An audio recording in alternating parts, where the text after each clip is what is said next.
like everyone else in the mortgage industry, one of the biggest challenges you've had to face is your response to the COVID pandemic. But before that, you've spoken about the savings and loans crisis in the of the mid 80s and early 90s, which was no small event in itself. And of course, we had the 2008 financial crash.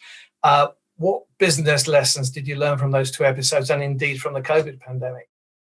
Oh yeah. So I think every time you learn more and you kind of add to your arsenal. Obviously, COVID was a very unique set of circumstances. I think, from the crisis, I think sometimes things are too good to be true. when they're too good to be true, you might want to check them out and make sure they are true. And so I think there was a lot of, obviously credit was, significantly overextended. There was a lot of dependency on home price appreciation and demand always being there, from a crisis standpoint. But I think you have to kind of stay true to what your principles are, and where you see the opportunity without extending too far into believing what everybody else says about, whatever business it is you're in.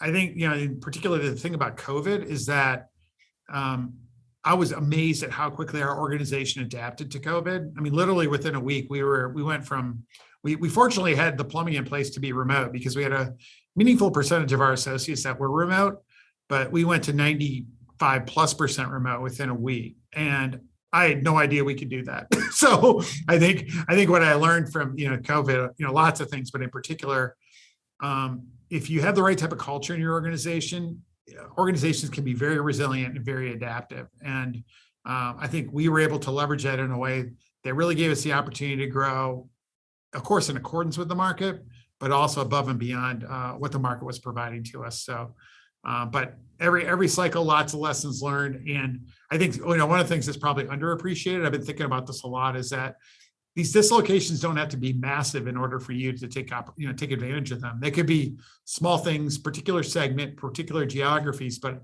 I think always being on the lookout for, when there's kind of this uncertainty, where you can execute and create opportunity. I think it's a very worthwhile thing to be thinking about strategically for any organization and any leader.